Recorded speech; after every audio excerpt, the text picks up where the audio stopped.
नमस्कार विद्यार्थी मित्रों, श्री रसायन देवो नमः। According to NCERT chapter number 1 घन अवस्था एनसीईआरटी ना स्वाध्यायना प्रश्न क्रमांक 1.11 થી લઈને 1.26 સુધીના તમામ પ્રશ્નોના જવાબ અહીં આજ લઈને ઉપસ્થિત થયો છું। જે વિદ્યાર્થી મિત્રો આ વિડિયો જોવા જઈ રહ્યા હોય તે વિદ્યાર્થી મિત્રો સૌપ્રથમ 1.1 થી 1.10 સુધીના પ્રશ્નો મિત્રો જોઈ લેજો। ત્યારબાદ આ વિડિયોની અંદર પ્રવેશ કરવો। તો ચાલો શરૂ કરીએ છીએ આજનો સેશન। સૌપ્રથમ પ્રશ્ન છે આપણી પાસે સિલ્વર એફસીસી લેટિસની અંદર સ્ફટિકીકરણ પામે છે। જો કોષના ધારની લંબાઈ આપણને આપેલી છે 4.07 × 10⁻8 સેન્ટીમીટર અને ઘનતા આપેલી છે 10.5 ગ્રામ સેન્ટીમીટરનો ઘન હોય તો સિલ્વરનું પરમાણ્વીય દળ શોધવાનું છે। તો આપણી પાસે મિત્રો ઘનતાનું સૂત્ર છે D બરાબર Z × M એના છેદમાં કેવો ગેંડો તો કે Na એટલે કે એવોગેડ્રો ગુણાકારમાં એનો ઘન સેન્ટીમીટરમાં। આ સૂત્રની અંદર મિત્રો આપણે શોધવાનું શું છે પરમાણ્વીય દળ એટલે કે m ને સૂત્રનો કર્તા બનાવી લેશું। તો સૂત્ર આપણને મળશે D ગુણાકારમાં Na ગુણાકારમાં a નો ઘન એના છેદમાં આપણી પાસે z વધશે। હવે મિત્રો અહીં આપણે એક વસ્તુ યાદ રાખવાની છે કે આપણી પાસે એફસીસી પ્રકારનું બંધારણ છે, તેની અંદર z ની સંખ્યા 4 થશે બરાબર। આ યાદ રાખવાનું છે, z ની સંખ્યા કેટલી થશે 4। તો ચાલો હવે રાસ એની જોવાય છે તો કે કિંમત મૂકો ભાઈ। m બરાબર સૌપ્રથમ d ઘનતા આપણને આપેલી છે 10.5 ગુણાકારમાં એવોગેડ્રો આંક કેવો ગેંડો તો કે એવોગેડ્રો આંક 6.022 ગુણાકારમાં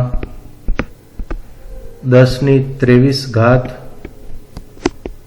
ગુણાકારમાં a તો કે ધારની લંબાઈ પણ આપણને આપવામાં આવી છે પ્રશ્નની અંદર 4.07 ગુણાકારમાં 10⁻8 અને એનો પાછો ઘન છે મિત્રો। ઓકે, ચાલો એના છેદમાં z ની કિંમત કેટલી થશે તો કે z ની કિંમત આપણે મૂકવાની છે 4। ઓકે, હવે આનું સાદુરૂપ આપો મિત્રો 10.5 × 6.022। ઓકે, સૌપ્રથમ એના પહેલા આનો જવાબ લઈ આવજો। સૌપ્રથમ આનો જવાબ લઈ આવો। ઓકે, તો જવાબ એનો જવાબ કેવી રીતના લઈ આવશો તો કે ભાઈ આગળનું બધું એમનું એમ 10.5 ના 10.5 ગુણાકારમાં 6.022 10⁻23 એમના એમ। હવે અહીંયા તમે શું કરશો 4.07 નો ઘન કરી નાખવાનો અને 10⁻8 તરીને 24 એટલે 10⁻24 આ થઈ જશે। ઓકે, અને છેદમાં તો એમનું એમ જ રાખશું હજી 4। થોડુંક સરળ થઈ ગયું છે, 4.07 × 4.07 × 4.07 કરો એટલે જે જવાબ આવે તેને તમે 6.022 ગુણાકારમાં 10�5 ગુણાકાર 10.5 સાથે ગુણી નાખો એટલે જે જવાબ આવે અને પછી ઘાતનું જે સેટ થતું હોય બરાબર એ કરી દેવાનું। છેદમાં પાછા 4 છે બરાબર। તો આટલું કરશો તો તમને જવાબ મળશે 106.5 ગ્રામ પ્રતિ મોલ। ઓકે, તો આ છે આપણો જવાબ આણ્વીય દળ માટેનો। અથવા તો પરમાણુય દળ, પ્રશ્નમાં સિલ્વરનું પરમાણુય દળ આપણને શોધવાનું પૂછેલું છે. ઓકે, ચાલો તો આ છે પ્રથમ પ્રશ્ન 1.11. 1.12 તરફ જઈશું મિત્રો. એક સમઘનીય ઘન પદાર્થ બે તત્વો P અને Q નો બનેલો છે. Q ના પરમાણુ સમઘનના ક્યાં છે? ખૂણા પર છે અને P ના અંતઃ કેન્દ્ર પર છે. સંયોજનનું સૂત્ર શું હશે તે આપણે શોધવાનું છે. P અને Q ના સવર્ગાંક કેટલા હશે આ પણ આપણે શોધવાનું છે. તો આવા મિત્રો ઘણા બધા પ્રશ્નો પૂછાતા હોય છે આવા, બરાબર. સંયોજનનું સૂત્ર શોધો, સંયોજનનું સૂત્ર શોધો, બરાબર છે. તો ચાલો શરૂ કરીએ છીએ. તો કે સમઘનના 8 ખૂણા પર આપણી પાસે શું છે? તો કે સમઘન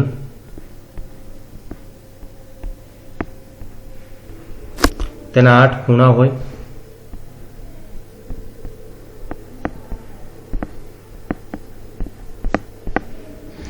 આ 8 ખૂણા ઉપર કોણ ઘટક હોય છે ભાઈ? તો Q ઘટક હોવાથી ખૂણા પર રહેલા ખૂણાનો કેટલો ભાગ? તો કે ભાઈ 8મો ભાગ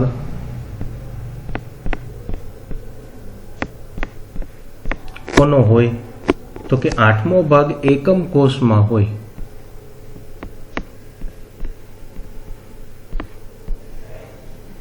ઓકે, માટે આપણે કહી શકીએ કે ભાઈ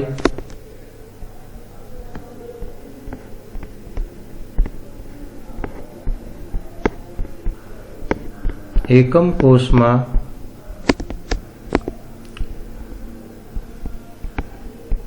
Q ની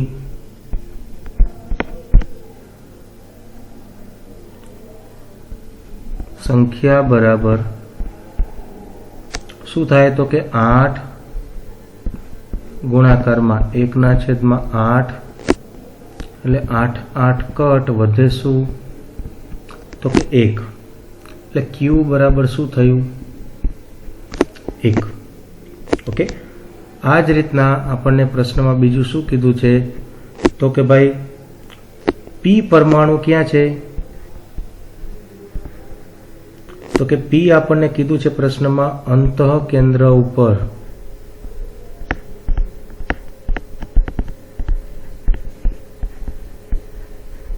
ઓકે, હવે અંતઃ કેન્દ્રમાં છે એટલે P બરાબર શું થશે? તો કે 1 જ હોય ભાઈ, બરાબર છે. તેથી એકમ કોષનું અણુસૂત્ર શું થાય?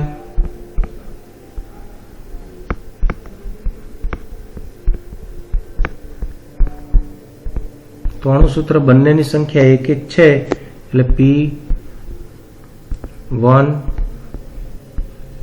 Q1 અથવા તો ખાલી PQ લખો તો પણ ચાલે, બરાબર છે. તથા બીજો આપણને પ્રશ્ન પૂછેલો છે કે એકમ કોષનું અણુસૂત્ર ભાઈ આપણી પાસે P અને Q થઈ ગયું, બરાબર છે, પણ સાથે સાથે આપણે P અને Q ના સવર્ગાંક કેટલા થશે તે પણ આપણને પૂછેલા છે. તો બંનેના સવર્ગાંક અનુક્રમે કેટલા થશે? તો કે P ના પણ કેટલા થશે ભાઈ? 8 અને Q ના પણ કેટલા થશે? 8, બરાબર છે. એ કેવી રીતના? તો જો પ્રશ્નમાં શું કીધું? આપણે શરૂઆત સમઘનના 8 ખૂણાઓ છે તો તે 8 ખૂણા 8 સાથે જોડાયેલો હશે, બરાબર છે. તો એટલા માટે આપણે શું કહી શકીએ છીએ કે બંનેના જે સવર્ગાંક છે તે પણ કેટલા થશે? તો કે 8.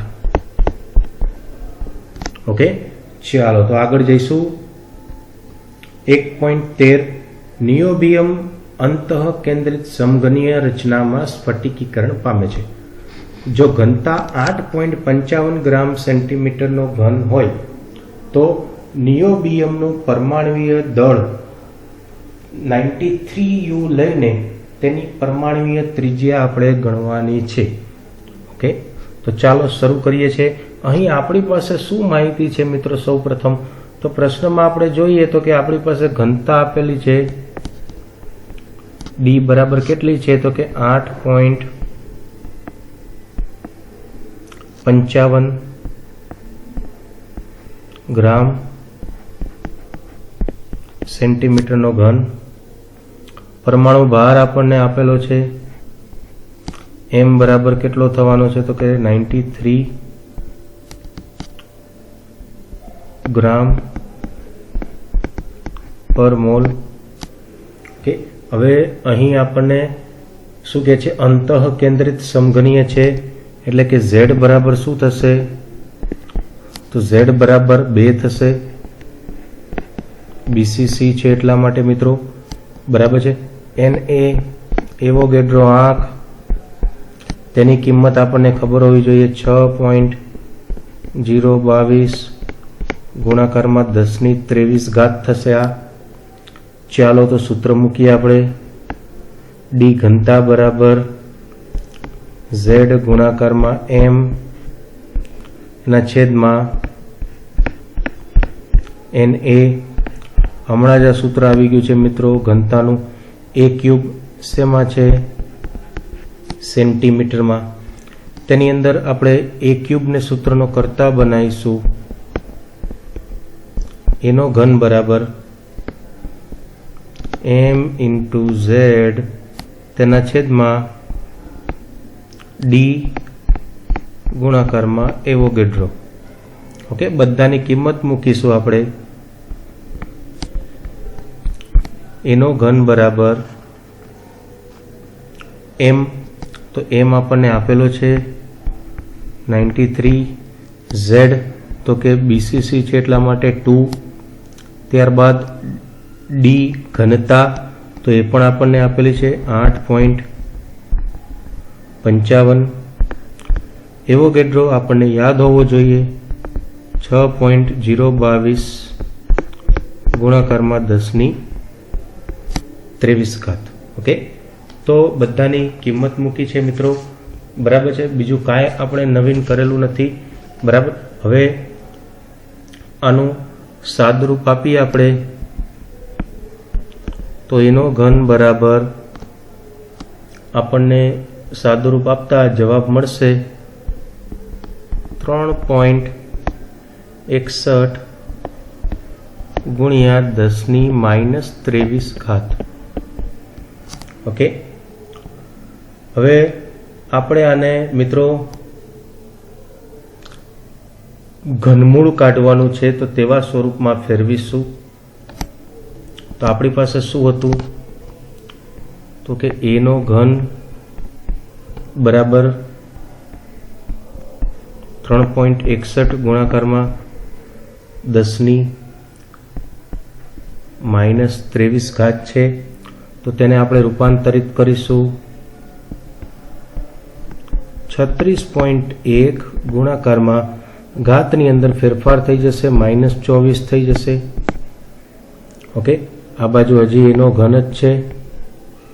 હવે શું કરીશું આપણે મિત્રો તો કે એનો ઘન જે છે તેને સામેની બાજુ આપી દેશું, એટલે તે શું થઈ જશે તો કે ઘનમૂળમાં અહીંયા 3 ગુણો આવી જશે 12 ભાઈ, બરાબર છે. તો આપણી પાસે શું છે 36.1 ઘનમૂળની અંદર ગુણાકારમાં 10⁻24 એમનું એમ, તેમાં કોઈ ફેરફાર નહીં, બરાબર છે. ચાલો તો હવે એનો ઘન નથી, હા ભાઈ, એ થઈ ગયું છે, બરાબર. 36.1 નું ઘનમૂળ કાઢો મિત્રો, એટલે તમને મળશે શું તો કે 3.304.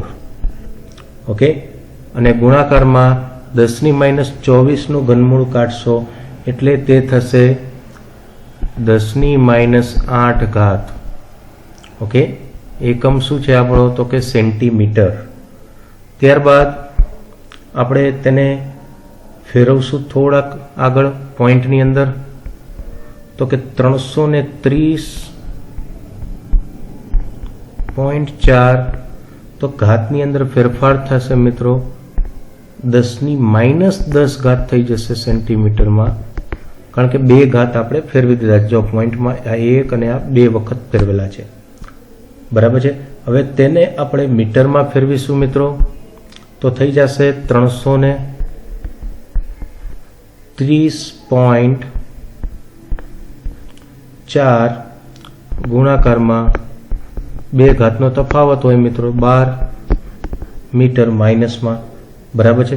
હવે તેને આપણે શેમાં ફેરવીશું તો કે ત્રિજ્યા હંમેશા આપણે પિકોમીટરની અંદર હોય છે, તો 330.4 10⁻12 ને તમે ડાયરેક્ટ સીધું લખી શકો. શું લખશો? તો કે ભાઈ ગુણાકાર કરવાની જરૂર નથી આમતો, પણ આ થઈ જશે તમારું પિકોમીટર. ઓકે, તો જવાબ શું મળશે આપણને? તો કે ભાઈ 330.4 પિકોમીટર. ઓકે, ત્યારબાદ હવે આપણી પાસે સ્ફટિક કેવી રચના છે? તો કે ભાઈ બીસીસી પ્રકારની રચના છે. બરાબર, તેના માટે આપણી પાસે સૂત્ર છે R બરાબર ત્રિજ્યા બરાબર √3a/4. ઓકે, તો કિંમત મૂકીશું √3 તો કે પ્રશ્નની અંદર આપણને હમણાં જ આપણે શોધી લીધું છે, કેટલું મળ્યું? 330.4. પાછલી સ્લાઇડ જોઈ લેવી, ખબર ન પડી હોય તો, એના છેદમાં 4. બરાબર છે. આનું સાદુરૂપ આપો, √3 કાઢી દો. બરાબર છે. અને પછી તરત જ 330.4 થી તેને ગુણી દો અને ભાગાકારમાં 4, એટલે તમને મળશે 143.1 પિકોમીટર. ઓકે, તો આ થઈ ગઈ તમારે ત્રિજ્યા. તે પરમાણુય ત્રિજ્યાની ગણતરી આપણને જે શરૂઆતમાં પૂછેલી હતી તે થઈ ગઈ જવાબ આપણો. બરાબર છે. તો આ તો 1.13 મિત્રો. ત્યારબાદ આપણી પાસે છે 1.14. તો તેની અંદર સૌપ્રથમ વિદ્યાર્થી મિત્રો આપણને પ્રશ્ન છે, જો અષ્ટફલકીય છિદ્રની ત્રિજ્યા R હોય અને સમૃદ્ધ સંકુલનમાં પરમાણુઓની ત્રિજ્યા કેપિટલ R હોય, તો સ્મોલ r અને કેપિટલ R વચ્ચેનો સંબંધ આપણે ઉપજાવવાનો છે. ઓકે, તો ચાલો શરૂ કરીએ. સૌપ્રથમ આપણે 4 ગોળા દોરીશું.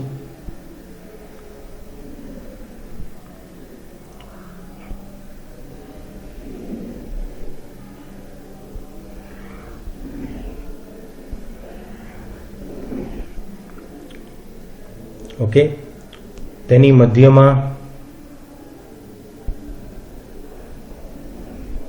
જે અષ્ટફલકીય છિદ્રની અંદર એક નાનો પરમાણુ જોડાઈ ગયેલો છે.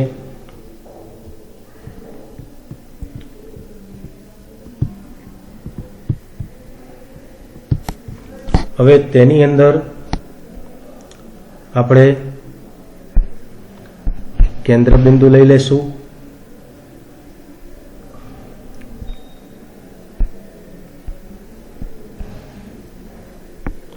આનો કેન્દ્ર, આનો પણ કેન્દ્ર સાથે રહેજો મિત્રો. આને આપશું નામ A, આને આપી દેશું C, આને કહેશું R. ત્રિજ્યા છે તે આ પણ R થઈ જશે. આ અડધું R અને આ બીજો R. જાણીતી હવે કદાચ આકૃતિ લાગતી હશે મિત્રો તમને. બરાબર, આ વચ્ચે મધ્યમાં છે તે B.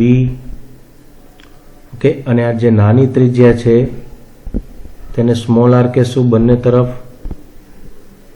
ઓકે, આવી આકૃતિ છે આપણી પાસે. બરાબર છે.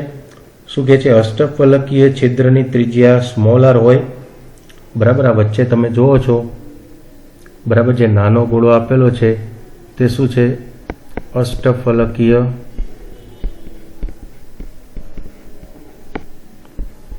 છિદ્ર. તેની ત્રિજ્યા કેવી છે? Small r. ઓકે, અને સમૃદ્ધ સંકુલમાં પરમાણુની ત્રિજ્યા કેવી છે ભાઈ? તો કે આ બાજુના જે 4 છે સમૃદ્ધ સંકુલન, એની અંદર પરમાણુ કેવા છે? તો કે તેની ત્રિજ્યા કેપિટલ R છે. બરાબર, તો આ નાનો r અને મોટો r તેની વચ્ચેનો સંબંધ આપણે ઉપજાવવાનો છે. બરાબર છે. ચાલો શરૂ કરીએ. તો સૌપ્રથમ મિત્રો સ્મોલ r એ અષ્ટફલકીય છિદ્ર એટલે કે O ની ત્રિજ્યા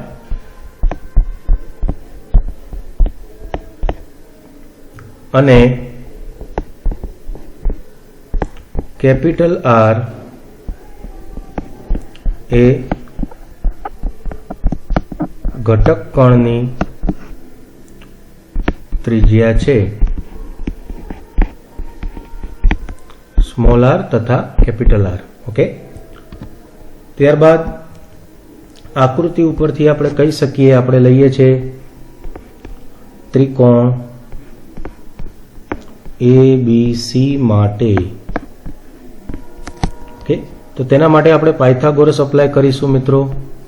તો બધાને આવડતો જશે. AC નો વર્ગ બરાબર બોલો બોલો AB નો વર્ગ વત્તા BC નો વર્ગ બરાબર. AC એટલે તો કે AC તમે આકૃતિની અંદર જુઓ મિત્રો, બરાબર છે, તમને બતાવી દઉં. જો આ થઈ ગયું તમારું AC, તો એ 2R થશે. તેની કિંમત કેટલી? 2R. ઓકે, તો 2R નો વર્ગ. AB, તો AB એટલે શું થશે મિત્રો? તમે જોઈ શકો છો કેપિટલ R વત્તા સ્મોલ r નો સરવાળો કરવો પડે. કેપિટલ R વત્તા સ્મોલ r તેનો સરવાળો અને વર્ગ વત્તા BC, તો BC પણ એ જ રીતના કેપિટલ R વત્તા સ્મોલ r એનો વર્ગ થશે.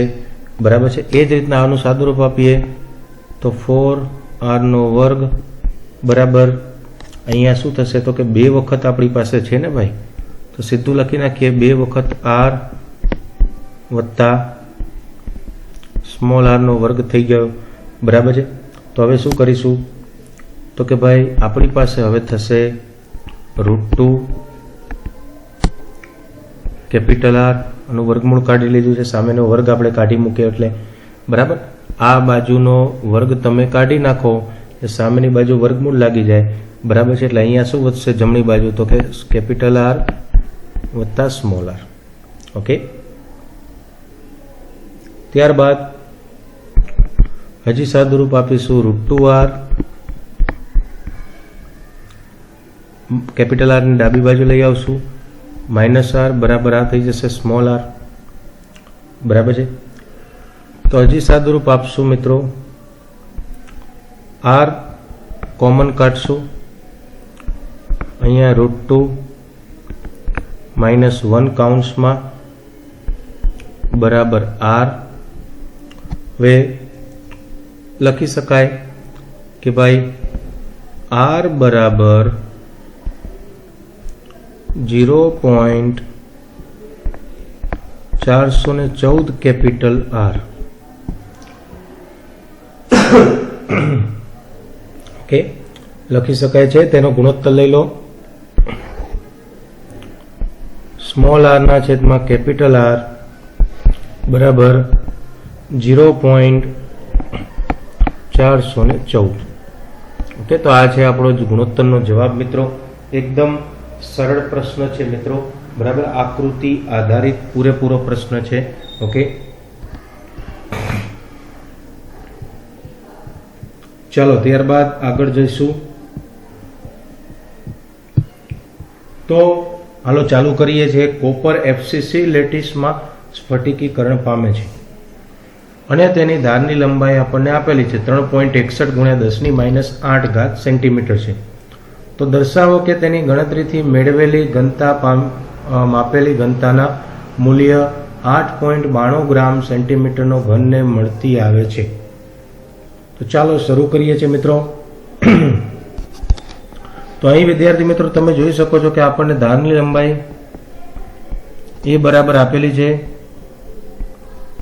3.61 ગુણાકારમાં 10⁻8 સેન્ટીમીટર તથા Z બરાબર 4 થશે, કારણ કે બંધારણ કેવું છે? FCC પ્રકારનું.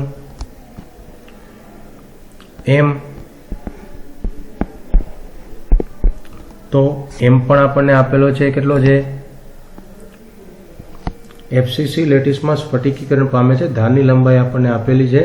બરાબર, દર્શાવો કે તેની ગણતરીથી મેળવેલા ઘનની ઘનતાનું મૂલ્ય 8.92 બરાબર છે. હવે M જે છે બરાબર તે આપણને અહીં છે 63.5 તથા એટલે ગ્રામ પ્રતિ મોલ આપણે કહી શકીએ.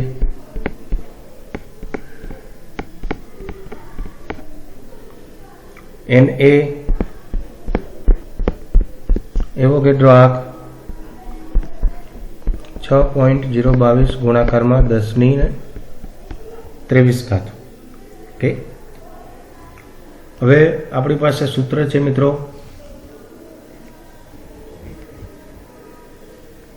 ઘનતા બરાબર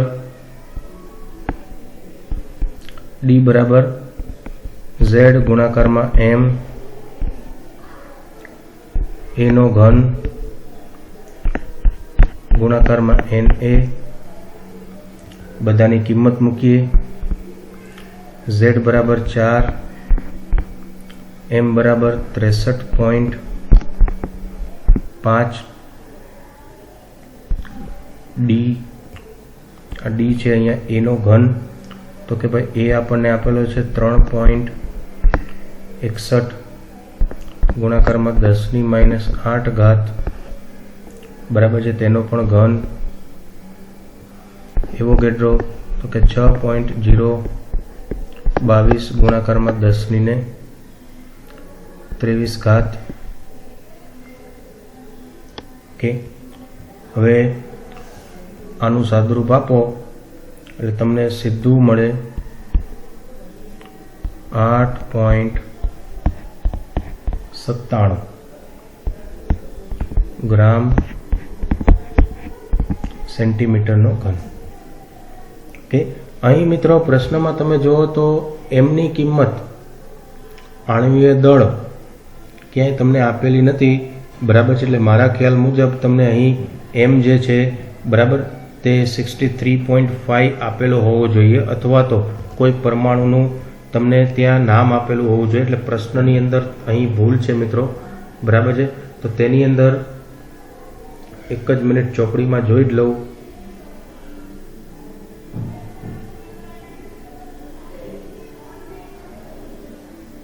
તો એમ તરીકે મિત્રો કોપર છે, બરાબર. એમ તરીકે તમને કોપર આપેલું છે, એટલે કોપરનું થાય 63.5. ઓકે, આ રીતના તો ને તો જ દાખલો થાય, એટલે ઉલ્લેખ કરેલો હોવો જોઈએ, બરાબર, કે એમની કિંમત શું છે, અથવા તો તમને કયો પરમાણુ છે, બરાબર છે, કયું ધાતુ છે તે કહી દીધું હોય તો શક્ય બને, બરાબર છે. બાકી શક્ય બને નહીં, બરાબર. તો આપણને 8.97 ગ્રામ સેન્ટીમીટર નો ઘન થાય છે, બરાબર. જે તમે કહી શકો કે ભાઈ પ્રાયોગિક ઘનતા કેટલી આપેલી છે,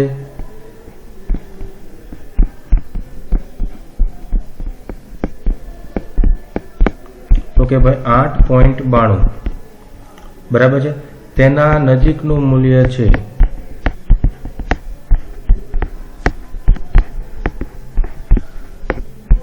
આપણો જે જવાબ આવ્યો છે, બરાબર, 8.97 છે. જ્યારે તમે અહીં કહી શકો છો કે 8.97 અને 92 એટલે કાંઈ બહુ મોટો ગેપ નથી ભાઈ, બરાબર. એટલે નજીકનું મૂલ્ય છે, બરાબર છે. ચાલો ત્યારબાદ આગળ જઈશું આપણે.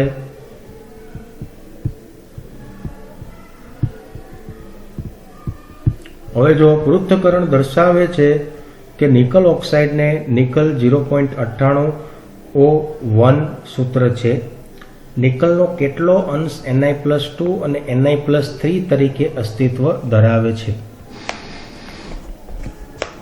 તો શરૂ કરીએ, બરાબર. અહીંયા પ્રશ્નમાં આપણને શું કીધું છે ભાઈ, તો કે ભાઈ Ni જે છે, બરાબર, તેની ટકાવારી તમને પ્રશ્નમાં આપેલી છે, કેટલું છે 0.98, બરાબર છે. અને ઓક્સિજન જે છે એ 1 છે, બરાબર. એનો મતલબ શું થયો, તો કે ભાઈ નિકલ માટે ટકાવારી કાઢીએ આપણે તો 98, અને ઓક્સિજન માટે કાઢીએ તો કેટલા થાય, તો કે 100 થાય, બરાબર. એટલે કે દર 100 ઓક્સિજન પરમાણુ દીઠ 98 નિકલના પરમાણુ વપરાય છે. દર 100 ઓક્સિજનના પરમાણુ દીઠ 98 નિકલના પરમાણુ વપરાય છે. હવે ધારો કે આપણે શરત લઈએ છીએ ભાઈ, Ni જે છે Ni+2, બરાબર, આપણે x લઈએ છીએ. ઓકે, x આપણે શું લઈએ છીએ, x. અને Ni+3 હોય ધારો કે, બરાબર છે, તો તેના માટે આપણે લેશું કેટલું, તો કે 98 જે ટોટલ છે તેમાંથી x ને આપણે બાદ કરવા પડશે, એટલો થાય, બરાબર છે. હવે આપણે કહીશું તો કે x જેટલો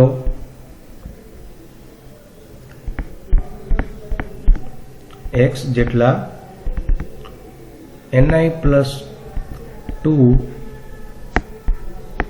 અને આ લખેલું છે 98 - x જેટલો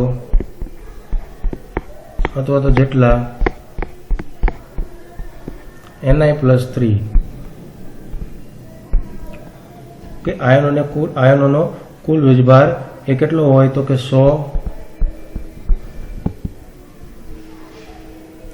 O-2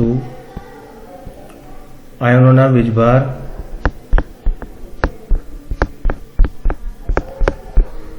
સમાન થશે. ઓકે, હવે તેટલા માટે આપણે કહી શકીએ કે ભાઈ જોજો, હા, હવે ખૂબ અગત્યનું, +2 ગુણાકારમાં Ni+2 ની સંખ્યા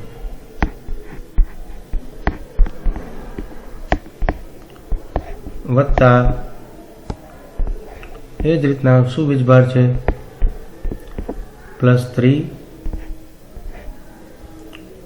ગુણાકારમાં Ni+3 ની સંખ્યા કૌંસ પૂરો બરાબર કેટલી થાય, તો કે ભાઈ 200. ઓકે,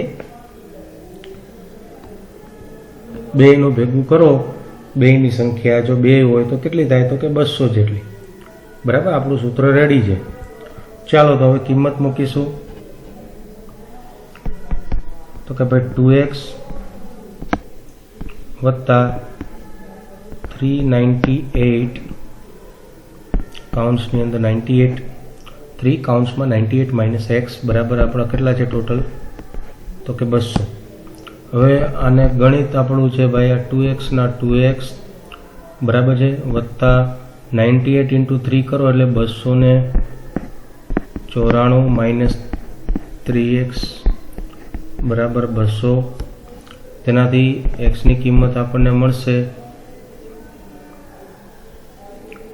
94. ઓકે, તો Ni+2 ની સંખ્યા 94 અને Ni+3 ની સંખ્યા 4. ઓકે, કેવી રીતના 4 આવી, તો કે તેનું આપણું સૂત્ર છે ને, પહેલા શરૂઆતમાં આપણે વાત થઈ ગઈ, Ni+3 ની સંખ્યા 98 - x કરવાનું, અને 98 - x ની કિંમત કેટલી છે, 94. તે તમને કેટલી મળશે, સીધી 4. ઓકે, ત્યારબાદ બેયનું ટકાવાર પ્રમાણ શોધીશું આપણે. Ni+2 નું ટકાવાર પ્રમાણ બરાબર 94 ગુણાકારમાં 100 ના છેદમાં ટોટલ 98. તો આ તમને મળશે 95.91%. એટલે એપ્રોક્સિમેટલી તમે કહો તો 96% કહી દો તો હાલે ભાઈ, બરાબર છે. એ જ રીતના આપણે Ni+3 નું ટકાવાર પ્રમાણ શોધીશું, તો તે થશે 4 છે ટકાવારી એટલે 100 બરાબર, ટોટલ તો એટલા ને એટલા 98 બરાબર. તો આ થશે તમારે 4.08. ઓકે, તો અંદાજિત તમે કહી શકો કે ભાઈ 4%. તો જો આપણું ટોટલ થઈ ગયું ભાઈ 4 અને 96 9% આસપાસ. ઓકે, તો આ થઈ ગયો આપણો જવાબ. ચાલો ત્યારબાદનો પ્રશ્ન છે કે અર્ધવાહકો એટલે શું? બે મુખ્ય પ્રકારના અર્ધવાહકોનું વર્ણન કરો અને તેમની વાહકતા ક્રિયાવિધિઓમાં વિરોધાભાસ જણાવો. તો સૌપ્રથમ મિત્રો અર્ધવાહકો એટલે શું તેની સમજૂતી આપી દેવાની, જે તમને પાઠ્યપુસ્તક એનસીઆરટી માં મળી જશે. આસાન છે, બરાબર છે. પ્રયત્ન એવો છે કે મિત્રો જે પ્રશ્નો અઘરા હોય, બરાબર છે, અને ખાસ કરીને ગણતરીવાળા, એમાં ઘણા બધા મિત્રોનું કહેવું એવું છે કે સાહેબ થિયરીને આધાર પ્રશ્નો છે એ તો અમે જવાબ શોધી લઈએ છીએ, બરાબર, પરંતુ જે ખાસ કરીને જે ગણતરીવાળા છે, દાખલાઓ જેવું છે, બરાબર, અને અટપટા પ્રશ્નો છે તે તમે સમજાવો તો વધારે સારું, બરાબર. એટલે ખાલી આપણે સમય નથી બગાડતા તમારો, બરાબર. તો અર્ધવાહક એટલે શું તમને મળી જશે પાઠમાંથી, બરાબર છે. તથા બે મુખ્ય પ્રકારનું વર્ણન. તો બે મુખ્ય પ્રકાર એટલે તમારે થશે n પ્રકારના અર્ધવાહકો, બરાબર, તેની સમજૂતી આપો પાઠ્યપુસ્તકમાં આકૃતિ સહ સમજૂતી આપેલી છે, બરાબર. તથા બીજું જે છે એ p પ્રકારના અર્ધવાહકો, એ પણ એ જ રીતના તમને આકૃતિ સહ સમજૂતી આપેલી છે. ઓકે, ચાલો ત્યારબાદ 1.18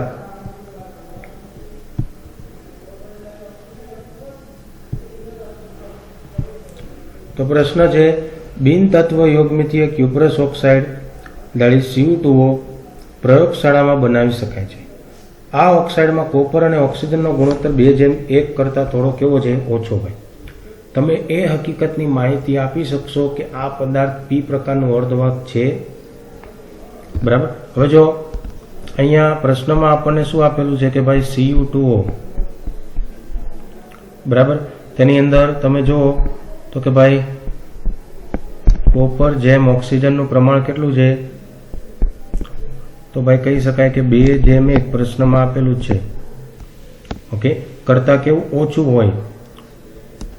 કેવું? ઓછું. તો તેના બંધારણમાં રહેલ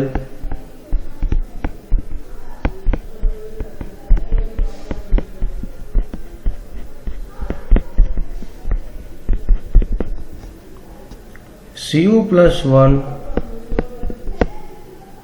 આયનનું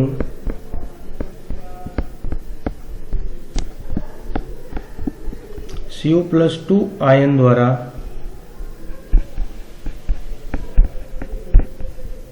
શું થવું હોવું જોઈએ? તો કે ભાઈ વિસ્થાપન થયેલું છે. ઓકે, Cu+1 નું સ્થાન Cu+2 લઈ લીધું છે, બરાબર. તો આપણે કહી શકીએ કે ભાઈ વિદ્યુતીય તટસ્થતા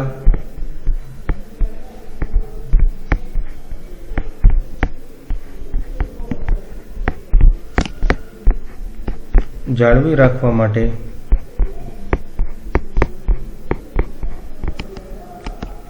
પ્રત્યેક 2 Cu+1 આયનો એક Cu+2 આયનનું વિસ્થાપન પામે. ઓકે, અને કોઈ એક Cu+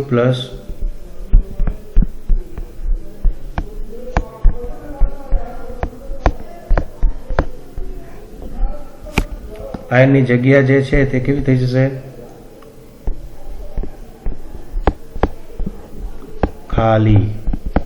હવે આ ખાલી જગ્યા એટલે શું મિત્રો? તો કે છિદ્ર. ઓકે, હવે છિદ્ર રહી જાય તો કે આવા ઘન આયનના ખાલી છિદ્રને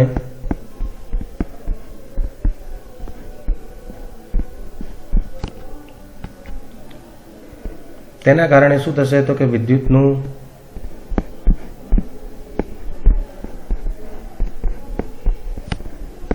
વહન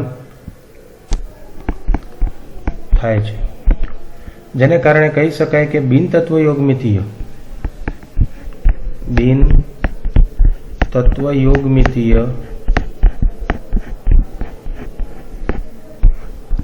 Cu2O એ કેવા પ્રકારમાં? તો કે ભાઈ પી પ્રકારના અર્ધવાહક છે. કેવા પ્રકારના? પી પ્રકારનું અર્ધવાહક છે. કે એકદમ સરળ છે, થોડો કટપટો છે, બરાબર, પણ આવડી જાય એવો છે, કાંઈ વાંધો આવે એમ છે નહીં, બરાબર. હાલો આગળ જઈશું આપણે. તો કે 1.19 ફેરિક ઓક્સાઇડ આયનની ષટકોણીય સંવૃત સંકુલિત રચનામાં સ્ફટિકીકરણ પામે છે, જેમાં દર 3 અષ્ટફલકીય છિદ્રો પૈકીના 2 છિદ્રો ફેરિક આયન વડે ભરાયેલા છે. શું કહે છે આપણને? 3 અષ્ટફલકીય છિદ્રો, ઓક્ટાહેડ્રલ છિદ્ર, બરાબર, વોઇડ, એ પૈકીના 2 છિદ્રો ફેરિક આયન વડે ભરાયેલા છે, તેની અંદર ફેરિક આયનો ભરાઈ ગયેલા છે. તો ફેરિક ઓક્સાઇડનું સૂત્ર આપણે ઉપજાવવાનું છે, બરાબર. એકદમ સરળ પ્રશ્ન છે. ધારો કે આપણે શું કહીએ છીએ ભાઈ? તો કે ધારો કે ક્લોઝ પેક રચનામાં O-2 આયનની સંખ્યા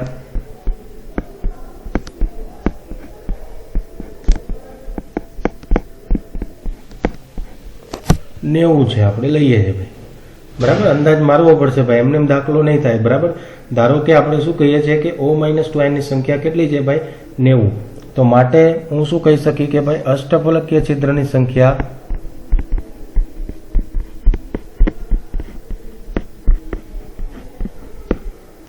કેટલા થશે? તો કે 90 થશે ભાઈ, બરાબર. બેની સંખ્યા સમાન થશે. O-2 આયનની જેટલી સંખ્યા થાય તેટલા જ અષ્ટફલકીય છિદ્રોની સંખ્યા થશે. હવે કુલ અષ્ટફલકીય છિદ્રના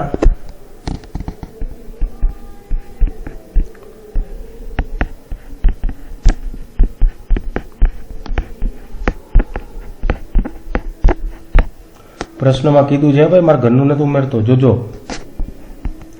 2/3 ભાગ જે છે તે કોના વડે ભરાયેલો છે? તો કે Fe+3 આયન દ્વારા રોકાયેલો છે. જો પ્રશ્નમાં લખેલ જેમાં દર 3 અષ્ટફલકીય છિદ્રો પૈકીના 2 છિદ્રો, ઓકે, એટલે 2/3 ભાગ Fe+3 આયન દ્વારા રોકાયેલો છે. તો હવે કરી શકાય, એકદમ સરળ થઈ ગયું છે. 2/3 ગુણાકારમાં કુલ કેટલા? તો કે 90, બરાબર. તો શું થશે? 3 તરી 9, એટલે 30 દૂને 60, 60 Fe+3 આયનો થાય, બરાબર છે. હવે 60 Fe+3 આયનો થાય, બરાબર છે ભાઈ. તો Fe+3 અને O-2 નું પ્રમાણ કેટલું થશે?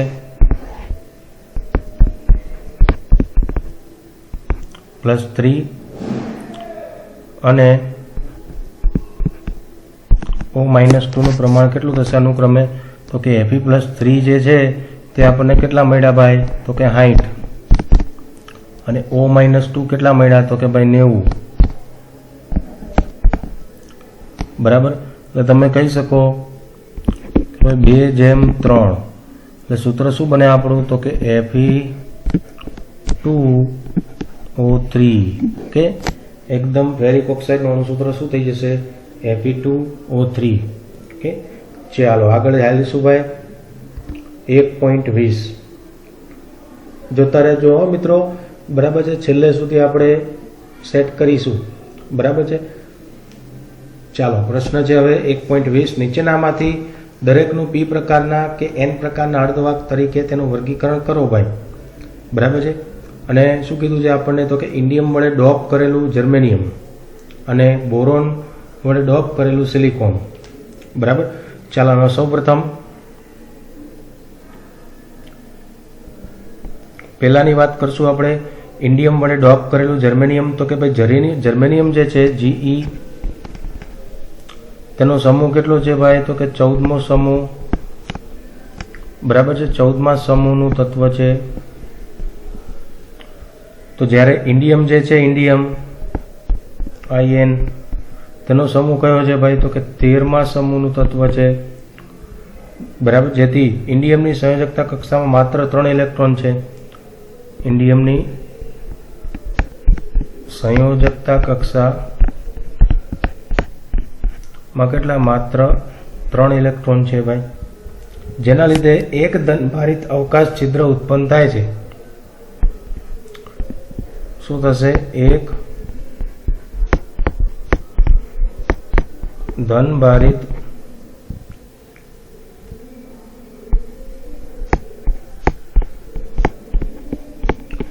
અવકાશીય છિદ્ર ઉત્પન્ન થશે. બરાબર. તેથી આ કેવું થઈ જશે ભાઈ? તો કે P પ્રકારનું અર્ધવાહક. બરાબર છે. હાલો ત્યારબાદ બીજો, તો બોરોન વડે ડોપ કરેલું સિલિકોન ભાઈ. તો બોરોન જે છે તે ભાઈ 13મા સમૂહનું તત્વ છે, જ્યારે સિલિકોન જે છે એ આપણે હમણાં તો કે ભાઈ એના જેવું જ છે આ 14મો સમૂહ. બરાબર. આગળ પણ 14મો સમૂહ હતો, જેના કારણે સિલિકોનને લીધે એક મુક્ત ઇલેક્ટ્રોન મળશે ભાઈ. સિલિકોનના કારણે શું થશે? તો કે એક મુક્ત ઇલેક્ટ્રોન મળશે. કાફી છે ભાઈ. આ એક ઇલેક્ટ્રોન મુક્ત મળવાથી આ કેવું પ્રકાર? તો કે N પ્રકારનું અર્ધવાહક બની જશે. બરાબર. ચાલો ભાઈ ત્યારબાદ 1.21 પ્રશ્ન છે. ગોલ્ડ ફલક કેન્દ્રિત એકમ કોષમાં સ્ફટિકીકરણ પામે છે, જેની પ્રમાણિત ત્રિજ્યા તમને આપેલી છે 0.144 નેનોમીટર. ભાઈ કોષની ધારની લંબાઈ કેટલી હશે? ચાલો તો આપેલ પરમાણુ ત્રિજ્યા તમે જોઈ શકો છો કેટલી આપેલી છે? તો કે ભાઈ R બરાબર 0.144 નેનોમીટર.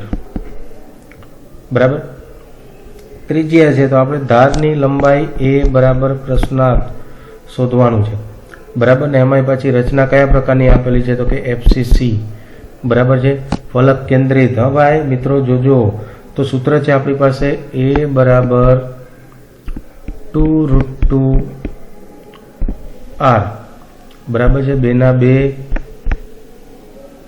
√2 ના √2. બરાબર. R એટલે કેટલો છે? તો કે R આપણને આપેલો છે 0.144. ઓકે. હાલો આગળ જઈશું. 2 નું વર્ગમૂળ કાઢો ભાઈ. તો કે 1.414 ગુણાકારમાં 0.144, તો આપણને મળશે 0.407 નેનોમીટર. બરાબર. 407 ખટારો નહીં હવાય, આટલા નેનોમીટર આપણને મળી છે. બરાબર છે. એ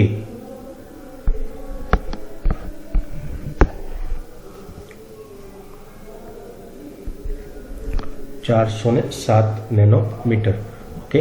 તો આ હતો મિત્રો 1.21. ચાલો ત્યારબાદ 1.22 તો કે પટ સિદ્ધાંતના પર્યાયના સંદર્ભમાં તફાવત આપવાનો છે વાહક અને અવાહક.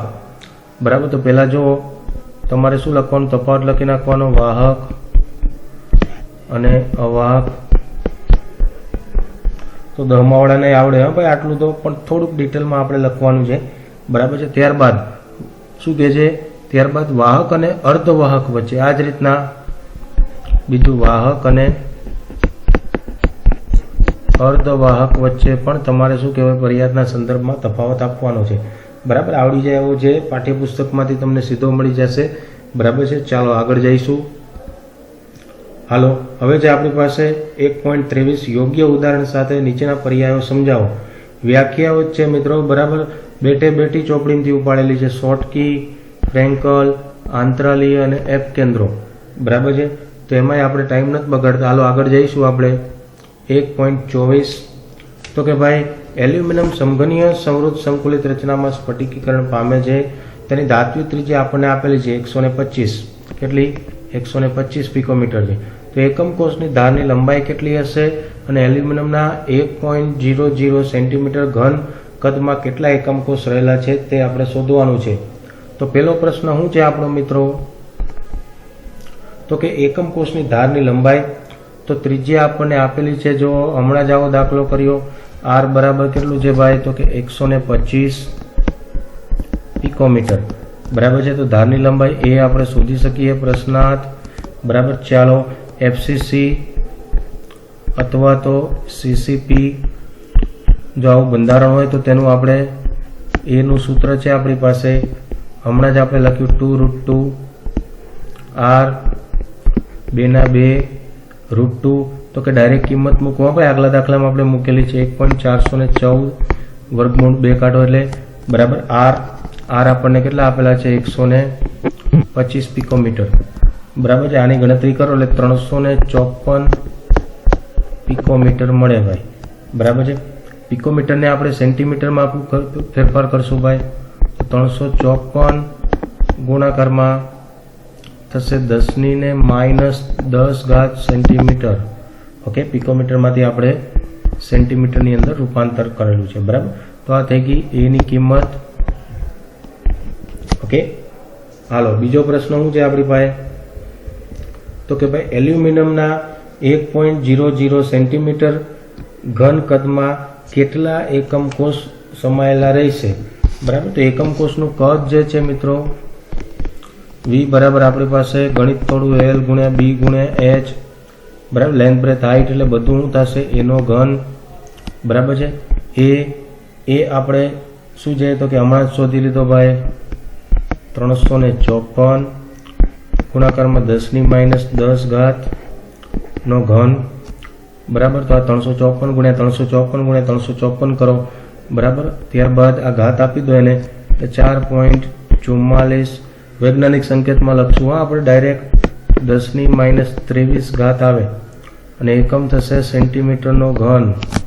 ઓકે, હવે આ તો આપણને કદ મળ્યું છે મિત્રો બરાબર। હવે એનો મતલબ શું થયો કે ભાઈ અહીંયા જોજો હવે 4.44 ગુણાકારમાં 10⁻23 ઘાત સેન્ટીમીટર ઘન કદ માટે એકમ કોષની સંખ્યા કેટલી થાય 1। તો આપણે કહી શકીએ કે ભાઈ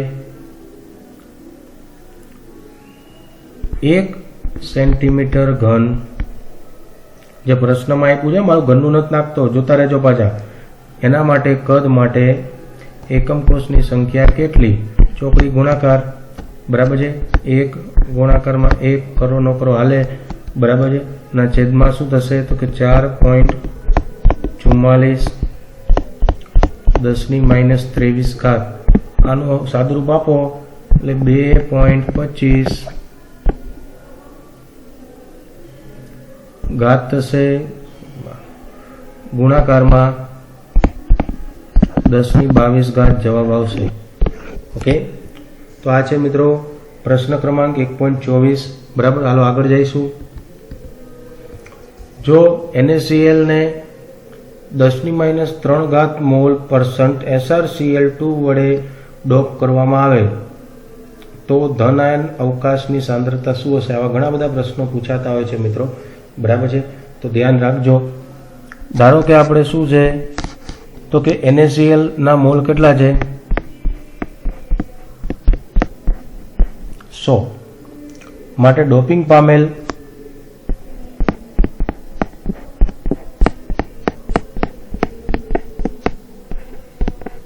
SrCl2 કેટલા છે તો કે 10⁻³ ઘાત। ઓકે, ત્યારબાદ હવે પ્રત્યેક Sr+2 આયન તે 2 Na+, એકવાર Na+, કારણ કે Na+ નો વીજભાર જો +1 છે એટલે એક Sr+2 છે તે 2 Na+ આયનોનું વિસ્થાપન કરે છે ભાઈ। ઓકે, તથા વિદ્યુતીય તટસ્થતા જાળવી રાખવા માટે ખાલી પડેલા એક સ્થાનમાં હવે Na+ જશે એટલે બે સ્થાન ખાલી પડવાના છે, તેમાંથી ખાલી પડેલા એક સ્થાનમાં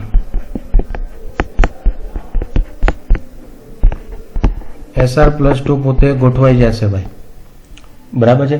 અને એક Na+ જે છે તેની જગ્યા કેવી રહેશે ખાલી, કેવી ખાલી। ઓકે, આથી પ્રતિ આપણે કહી શકીએ ભાઈ તો કે ભાઈ પ્રતિ 100 મોલ